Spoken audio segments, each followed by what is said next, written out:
నమస్కారం. Doctor Rao's dental YouTube ఛానల్కి స్వాగతం, సుస్వాగతం.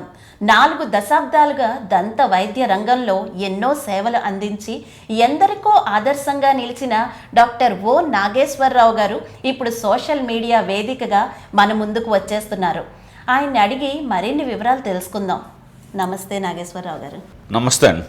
సార్, మిమ్మల్ని కలుసుకోవడం చాలా సంతోషంగా ఉంది. మిమ్మల్ని మేము ఎన్నో విధాలుగా చూసాం. అంటే స్కూల్ క్యాంప్స్లో, టీవీల్లో, రేడియోల్లో, తర్వాత ప్రతి చోట ఎక్కడ సేవ ఉంటే అక్కడ మీరు ఉంటారు అనేది చాలామంది నోట్లోంచి వచ్చే మాట.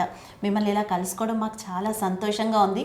ఇప్పుడు చాలామందికి జాయింట్ పెయిన్స్ వస్తున్నాయి. అంటే మోకాలు నొప్పులు అంటున్నారు, కొంచెం దూరం కూడా నడవలేకపోతున్నారు. అలాంటి వాళ్ళకి అంటే ఈ చిగుళ్ళ వ్యాధి వల్ల ఏదైనా ఆ మోకాలు నొప్పులు, జాయింట్ పెయిన్స్ వచ్చే అవకాశం ఉందంటారా? కొంచెం మా వ్యూవర్స్కి తెలియజేయండి. చాలామందికి ఈ జాయింట్ పెయిన్స్, మోకాలు నొప్పులు, మోచేతి నొప్పులు, అట్లాగే ఆల్ జాయింట్స్ పెయిన్స్ రావడం అని జరుగుతూ ఉంటుంది. అంటే జాయింట్ పెయిన్స్ రావడానికి అనేక కారణాలు ఉంటాయి. అనేక కారణాల్లో ఇది కూడా, అంటే చిగుళ్ళ వ్యాధి కూడా ఒక కారణము అని మనం గ్రహించాలి. ఎందుకంటే మనం ఏది తీసుకున్నా మనం నోటి ద్వారా తీసుకోవాలి.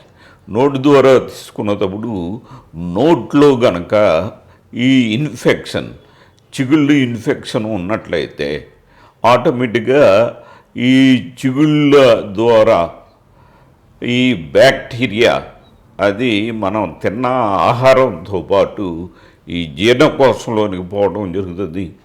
అట్లాగే జీర్ణకోశం నుంచి అది జీర్ణమై రక్తంలో కలవడం జరుగుతుంది.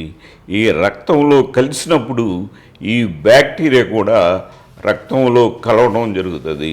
ఈ రక్తంలో కలిసి ఈ రక్తం ద్వారా గుండెకి చేరటం, గుండె నుంచి అది పంప్ అవటం, గుండు కొట్టుకోవడం ద్వారా ఈ బ్లడ్ ఆటోమేటిక్గా అన్ని అవయవాలకి, మన శరీర భాగాలన్నింటికి కూడా అది చేరుతుంది అన్నమాట. కాబట్టి ఈ శరీర భాగంలో ఏ శరీర భాగం అయితే వీక్గా ఉంటుందో, అంటే కొంతమందికి జాయింట్స్ అంటే మోకాళ్ళు వీక్గా ఉండొచ్చు. ఈ మోకాళ్ళు వీక్గా ఉన్నట్టయితే ఆ మోకాళ్ళలో ఈ బ్యాక్టీరియా చేరుతుంది అన్నమాట. ఆ చేరి అక్కడ వాటి స్థావరాన్ని ఏర్పాటు చేసుకుని అక్కడ ఆ బ్యాక్టీరియా యొక్క సంతతిని పెంచుతుంది అనమాట.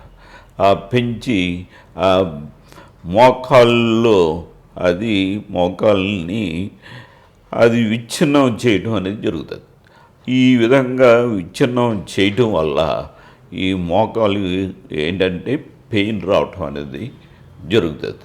ఇట్లాగా ఈ ఆల్ జాయింట్స్, మోకాళ్ళే కాదు మిగతా జాయింట్స్, నడుము నొప్పి ఏంటి, ఇట్లా మెడ నొప్పి ఏంటి, మోచేతుల నొప్పి ఏంటి, అట్లాగే వేళ్ళు, కాళ్ళు, ఇట్లాగా జాయింట్స్ ఎక్కడైతే ఉన్నాయో అన్నీ కూడా ఇవి ఎఫెక్ట్ అయ్యే అవకాశం ఉందన్నమాట.